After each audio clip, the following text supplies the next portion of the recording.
दोस्तों, मूवी की शुरुआत में हमें बताया जाता है कि 18वीं सदी में हवाई आइलैंड 4 साम्राज्यों में बटा हुआ था।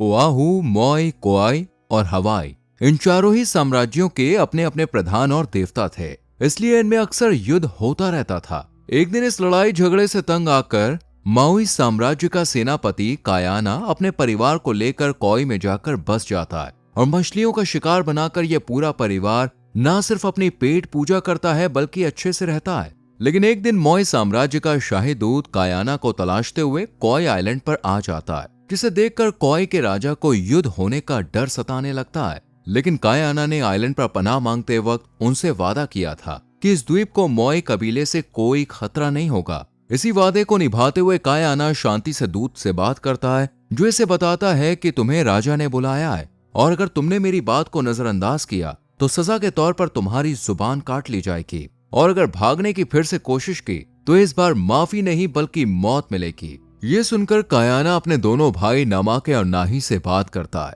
और यहाँ पर हमें पता चलता है कि कायाना की वाइफ कुपोही की बहन हेके की शादी नाही से हुई है। परिवार को समझा बुझाने के बाद अगले दिन कायाना अपने कुछ करीबियों को लेकर राजा काहेकली से मिलने मोई द्वीप पर चला जाता है। जैसे ही सिपाही कायाना को देखते हैं तो उसे भगौड़ा मानकर उसका स्वागत हमला करके करते हैं, जबकि एक भाला चलाने वाला पहलवान कायाना से कहता है कि अगर तुमने मुझे हरा दिया तभी तुम राजा काहेकली से मिल सकते हो, जो कि इम्पॉसिबल था क्योंकि आज तक कोई भी इस पहलवान के भालों से नहीं बच पाया था। लेकिन कायाना ना सिर्फ इसका चैलेंज एक्सेप्ट करता है बल्कि पूरी हिम्मत से इसका सामना कर इसे हार का स्वाद भी चखा देता है। ये देखकर काहेकली कायाना से खुश होकर खुद इसके पास आता है और उसे वापस द्वीप पर अपना सेनापति का ओहदा संभालने को कहता है। लेकिन कायाना दबी आवाज में उसे मना कर देता है, जिस पर राजा काहेकली कहता है कि तुम्हारे पिता यानी मेरे चचेरे भाई ने अपनी आखिरी सांस तक मोई की सेवा की थी, वही हिम्मत तुम्हारे अंदर भी है, पर अफसोस तुमने हमारा साथ छोड़ दिया।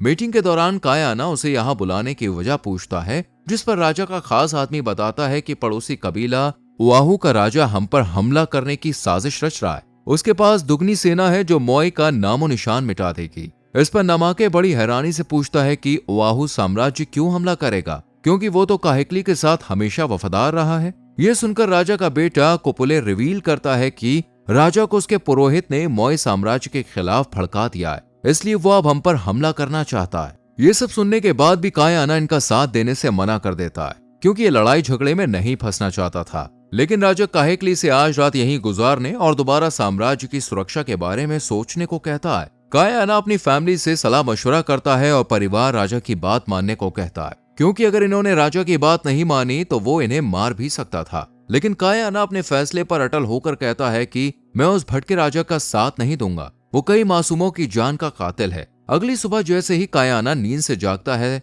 तो इसके सामने काहेकली खड़ा होता है, जो कायाना को जंगल के बीचों बीच उस जगह पर लेकर जाता है जहां आज भी कायाना के पिता की हड्डियां मौजूद थी, जिनका अपमान ओहुआ साम्राज्य ने किया था। ये देखकर कायाना की आंखें नम हो जाती हैं। काहेकली इसे बताता है कि तुम वही शख्स हो जिसकी भविष्यवाणी की गई थी। एक तारा एक महान राजा के उदय का संकेत बताया गया था और तुम्हारा जन्म भी उसी खास तारे की रोशनी के बीच हुआ था। तुम ही वो राजा हो जो चारों साम्राज्यों को फिर से एक साथ एकजुट कर सकता है। ये सब सुनकर कायाना भी सोच में पड़ जाता है और अपने भाइयों के साथ मिलकर रात को अपने पिता की हड्डियों का अंतिम संस्कार कर देता है और कसम खाता है कि वो अपने पिता की बेइज्जती का बदला ओआहू के पुरोहित और पूरे साम्राज्य से लेकर रहेगा। इसके लिए कायाना ने एक सॉलिड प्लान तैयार किया था, जिसमें काहेकली को समुद्र के किनारे अपनी सेना लेकर जानी होगी, जिससे घबराकर ओआहू की सेना भी फौरन समुद्र के पास आ जाएगी और मौका देखकर कायाना पूर्वी गढ़ पर हमला कर पुरोहित को अपने कब्जे में कर लेगा। साथ ही मंदिर के कब्जे की बात सुनकर ओआहू का धार्मिक राजा खुद सरेंडर कर देगा, क्योंकि उसके लिए मंदिर की अहमियत बहुत है। ये प्लान काहेकली को बहुत पसंद आता है और इसी प्लान पर वर्क करते हुए मोई की सेना पूर्वी गढ़ पर हमला कर ओआहू की सेना को भी वहां आने पर मजबूर कर देती है और चंद सेकंड में युद्ध एक भयानक रूप ले लेता है, जिसके आखिर में जीत होती है कायाना की सेना की। इसके बाद अब पुरोहित को कब्जे में लेने के लिए कायाना की सेना मंदिर की तरफ जाने लगती है, लेकिन जंगल से गुजरते वक्त ओआहू की सेना जो छुपी बैठी थी वो इन पर हमला कर देती है, जिन्हें कायाना के लोग मार देते हैं। लेकिन जब नामाके इनकी लकड़ी के औजारों को देखता है तो समझ जाता है कि ये दुश्मन सैनिक नहीं बल्कि मासूम किसान थे और इसी गलतफहमी में कायाना के साथियों ने कई मासूमों की जान ले ली, जबकि काहेकली ने तो बच्चों तक को नहीं बख्शा और तो और मंदिर और उसमें मौजूद शरणार्थियों को भी आग के हवाले कर दिया, जबकि कायाना मासूमों की जान नहीं लेता था। इसलिए जैसे ही काहेक्ली की दरिंदगी के बारे में कायाना को पता चला तो तुरंत वो मंदिर के पास उसे रोकने के लिए आ गया। पर अब सब खत्म हो चुका था और ओआहू के राजा हहाना को भी काहेक्ली ने हिरासत में ले लिया था। हहाना काहेक्ली से पूछता है कि मैंने तो आपका कभी बुरा नहीं चाहा, फिर आपने ये सब क्यों किया? इस पर बिना जवाब दिए काहेक्ली हहाना को मरवा देता है। हहाना की बात से कायाना को पता चलता है कि ओआहू साम्राज्य के हमला करने की बात काहेक्ली ने झूठी फैलाई थी। इतना ही नहीं, कायाना के पिता के अपमान की बात भी सिर्फ एक मनगढ़ंत कहानी थी। ये सब जानने के बाद कायाना कसम खा लेता है कि अब वो काहेक्ली का कभी भी साथ नहीं देगा। कायाना अब जल्द से जल्द यहाँ से परिवार को लेकर जाना चाहता था, लेकिन काहेक्ली ने उस पर नजरें बनाई हुई थी। दूसरी तरफ हमें काहेक्ली की बहन को दिखाया जाता है, जो अपने भाई से अलग होकर मोई द्वीप पर रह रही थी। इसका पति मोकू, जो द्वीप का मुखिया भी था, वो अपनी पत्नी को बताता है कि काहेक्ली के बेवजह ओआहू पर हमला करने की वजह से अब युद्ध छिड़ने वाला है, इसलिए तुम सब हवाई साम्राज्य चलो। लेकिन इसकी पत्नी मना कर देती है, क्योंकि काहेक्ली की बहन होने की वजह से कोई उसे पनाह नहीं देगा। इस पर मोकू कहता है कि मैंने वहां रहने के बदले वहां के मुखिया से अपनी बेटी काहू मानू की शादी तय कर दी है, जो हमारी मदद करेगा। लेकिन काहू मानू शादी करने और अपने द्वीप को छोड़कर जाने से मना कर देती है। लेकिन खतरे को देखते हुए मोकू की पत्नी उसे दिलासा देती है कि मैं काहू मानू को वहां भेज दूंगी। इधर काहेक्ली कायाना को शाही दूत के हाथों मंदिरों में मिलने का पैगाम भेजता है। दूत कायाना को मंदिर के पास छोड़कर राजा को बुलाने जाता है, पर जब राजा यहाँ आता है तो यहाँ कायाना नहीं होता, क्योंकि वो तो सैनिकों को मारकर अपनी फैमिली के साथ फरार हो गया था। गुस्से में राजा कायाना को मारकर उसकी हड्डियां लाने का आदेश देता है, क्योंकि इनका मानना था कि हड्डियों में ही शक्ति छुपी होती है। दूत जानता था कि कायाना कोई द्वीप पर हेके के पास गया होगा, इसलिए सेना उस तरफ निकल पड़ती है। दूसरी तरफ कायाना अपनी फैमिली के साथ समुद्री तूफान और खराब मौसम का सामना करते हुए अगली सुबह अपने घर पहुंच जाता है। लेकिन हेके यहाँ नहीं होता और कुछ देर बाद कोपिले सेना लेकर यहाँ आ जाता है। और खतरे को महसूस कर कायाना जब राजा को देखता है तो वहाँ एक दुश्मन खड़ा होता है, जिसे कायाना मार देता है और बाकी लोग भी इसके पीछे पड़ जाते हैं। कायाना अपनी फैमिली को बचाने के लिए इन्हें यहाँ से दूर ले जाता है, जबकि कुपो ही हेके की तलाश में जुट जाती है। इधर कायाना सैनिकों को चकमा देकर अचानक गायब हो जाता है और उसे ढूंढने के लिए सेना दो हिस्सों में बंट जाती है। इसी बीच हम ब्रिटिशर से भरे एक जहाज को मोई आइलैंड पर उतरते हुए देखते हैं। दरअसल लंबे समय से समुद्री तूफान में फंसे रहने के कारण इनका सारा खाना खत्म हो गया था और अब इन्हें एक सेफ ठिकाना चाहिए था, ताकि भूख को शांत करने के लिए कुछ खा सके। जबकि दूसरी तरफ काहू मानू अपनी माँ की बात मानकर मुखिया से शादी करने के लिए राजी हो जाती है, क्योंकि वो भी अपने नाना काहेक्ली से छुपकर इस द्वीप पर नहीं रह सकती थी। जंगल में भटकने के बाद आखिरकार कोपो ही अपनी बहन हेके को ढूंढकर उसे पूरी घटना के बारे में बताती है, जबकि कायाना अब सैनिकों के निशाने पर आ गया था। सैनिक इसे पकड़ने के लिए जैसे ही गुलेल से हमला करते हैं, निशाना लगते ही कायाना जमीन पर गिर जाता है, लेकिन हार नहीं मानता और झाड़ियों में छुपते छुपाते जैसे ही आगे बढ़ता है तो इसे एक सुअर और उसका बेबी नजर आता है। कायाना फटाफट सुअर के बच्चे को दुश्मनों की तरफ फेंककर बड़े सुअर को भी उनकी तरफ भेज देता है। सुअर से मुठभेड़ के बीच कायाना यहाँ से भाग निकलता है और गुफा के पास इसे काहू माहू नजर आती है, जो जख्मी कायाना को देखकर तुरंत ही उसकी हेल्प करने की कोशिश करती है। लेकिन कायाना इसे बताता है कि अगर तुम मेरी मदद करोगे तो राजा की सेना तुम्हें भी मार देगी। पर काहू मानू इसकी एक नहीं सुनती और उसे एक वीरान इलाके में ले जाती है, जहाँ कोई नहीं आ सकता था। जबकि दूसरी तरफ कोपेले और उसके साथी अब भी कायाना को तलाश रहे थे। थोड़ी देर बाद कायाना को जब होश आता है तो काहू मानू उससे सवाल करती है कि राजा तुम्हें क्यों मारना चाहता था। साथ ही अपने बारे में भी बताती है कि मैं काहेक्ली की बहन की बेटी यानी कि नवासी हूँ। बचपन से लेकर आज तक मैं नाना से छुपकर ऐसी ही सुरक्षित जगहों पर रह रही हूँ, इसलिए कोई मुझे नहीं जानता। यहाँ पे खुलासा होता है कि काहू मानू की माँ ने दुश्मन साम्राज्य के मुखिया कोमू से शादी कर ली थी, इसलिए अगर काहेक्ली को काहू मानू का पता चला तो वो उसे मार देगा, इसलिए वो उससे छुप कर रहती है। थोड़ी देर बाद जब कायाना अपने परिवार के पास जाने को कहता है तो काहू मानू उसे समझाती है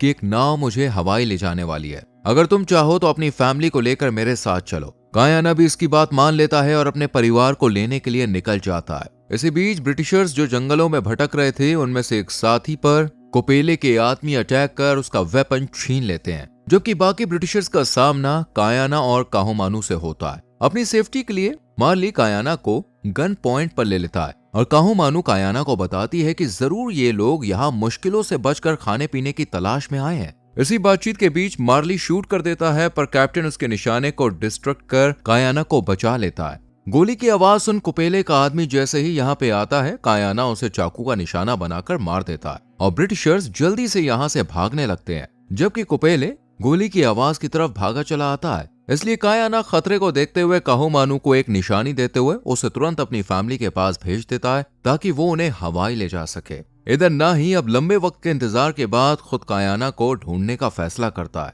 लेकिन जब नमाके उसे मना करता है तो दोनों भाइयों के बीच लड़ाई होने लगती है और कुपोही इन्हें रोकने की कोशिश करती है। इतने में काहूमानू भी यहाँ पे आकर कायाना को दी गई निशानी को कुपोही को सौंप कर उसे हवाई चलने को कहती है और पूरा परिवार नाव में सवार होकर निकल पड़ता है और इनके साथ एक भटका हुआ ब्रिटिशर भी होता है। इधर कुपूले और उसकी सेना कायाना को पकड़ने के लिए उसके पीछे भाग रही थी और भागते भागते कायाना के सामने खाई आ जाती है, यानी आगे रास्ता नहीं था। इसलिए अब कायाना दुश्मनों का सामना करता है। कई लोगों को धूल चटाने के बाद कायाना की हिम्मत भी जवाब देने लगती है, लेकिन जब राजा का दूत उसे मारने आता है तो कायाना जल्दी से उसे ढाल बनाकर नीचे गिर जाता है, जिसे देखकर सबको लगता है कि अब कायाना मर गया होगा। इसलिए कुपेले लाश ढूंढने का ऑर्डर देता है, लेकिन हम कायाना को जिंदा देखते हैं जो इस वक्त ब्रिटिश जहाज में था। ब्रिटिशर्स को देखकर ये काफी घबरा सा जाता है और बाहर निकल कर देखता है कि ये मोई द्वीप से बहुत दूर आ गया है। कैप्टन इसे समझाता है कि तुमने हमारी जान बचाई थी, जिसका बदला हमने तुम्हारी जान बचाकर पूरा कर दिया। अब कहानी 1 साल बाद की दिखाई जाती है, जहां कायाना अब भी ब्रिटिशर्स के साथ ही था और टोनी उसे अंग्रेजी सिखा रहा था। साथ ही अब इसे गन चलाना और शिकार करना भी आ गया था, जबकि इसका परिवार हवाई में रह रहा था और कुपोही इस उम्मीद में थी कि एक दिन कायाना उनके पास आएगा। दूसरी तरफ हमें काहिकली को दिखाया जाता है, जिसने अपनी आक्रामक राजनीति से अपने साम्राज्य को शक्तिशाली बना लिया था। कुछ शासक इससे डर कर रह रहे थे तो कुछ इसे मारने की फिराक में लगे थे। इसी में से एक शख्स ने अपने साथी के जरिए काहिकली को जहर देने की कोशिश की, पर राजा को उसके बारे में पता चल गया और उसने उस शख्स के साथ साथ उसके परिवार को वही जहर पिलाकर मार दिया। इस दरिंदगी के किस्से जब हवाई के राजा सुनते हैं तो उसे मारने का फैसला कर लेते हैं। कुछ दिन बाद काहूमानू की भी मुखिया से शादी हो जाती है। अब कायाना अपनी फैमिली के पास जाना चाहता था, इसलिए ये एक दिन सेफ्टी के लिए गन्स खरीदने जाता है, लेकिन दुकानदार इसे सारी गन्स देने से मना कर देता है। पर एक औरत उसकी बहादुरी देखकर कायाना को अपने साथ ले जाती है और पूछती है, मोई का मुखिया यहाँ पर क्या कर रहा है? ये सुनकर कायाना हैरान रह जाता है। वाई कायाना से कहती है कि मैं तुम्हें गन्स दिला सकती हूँ, बस मुझे कैप्टन से मिलवा दो। कायाना भी ऐसा ही करता है और वाई कैप्टन से कहती है कि हम हवाई द्वीपों में मौजूद चंदन की लकड़ी का व्यापार कर अमीर हो सकते हैं। ये सुनकर कैप्टन भी उसके साथ काम करने को राजी हो जाता है, लेकिन कायाना इस प्लान का हिस्सा नहीं बनता क्योंकि वो नहीं चाहता था कि गोरे लोग उसके द्वीप पर जाएं। कायाना को मनाने के लिए वाई से लेकर गुलामों की बस्ती में जाती है और बताती है कि इन लोगों को स्पेनिश ने लूट कर गुलाम बना दिया है और वह हवाई द्वीप का भी यही हाल करेंगे। इसलिए बेहतर है कारोबार करके तुम अपने साथियों के हाथों में हथियार थमाकर उनको मजबूत बना सकते हो। इसके लिए अब कायाना भी मान जाता है, जबकि मार्ली कैप्टन से मिलकर उसे द्वीपों के बारे में बता देता है और अपने कैप्टन को तवाइफ जाल में फंसा देता है। लेकिन क्यों? इस सवाल का जवाब ढूंढने के लिए टोनी जब मार्ली के कमरे में जाकर देखता है तो वहां हवाई के द्वीपों का नक्शा होता है। ये देखकर टोनी मार्ली पर गन तान देता है और फिर दोनों में फाइट हो जाती है और इसी के साथ तीनों एपिसोड की सीरीज यहीं पर खत्म हो जाती है। आपको क्या लगता है कि मार्ली हवाई द्वीपों को नुकसान पहुंचा पाएगा या कायाना इसका प्लान नाकामयाब कर देगा? कमेंट में अपना आंसर जरूर दें। वीडियो को लाइक और शेयर करके चैनल को सब्सक्राइब करें और बेल आइकॉन प्रेस करें जिससे आने वाली वीडियोस मिस ना हो। मिलते हैं अगली वीडियो में। Till then bye bye, take care.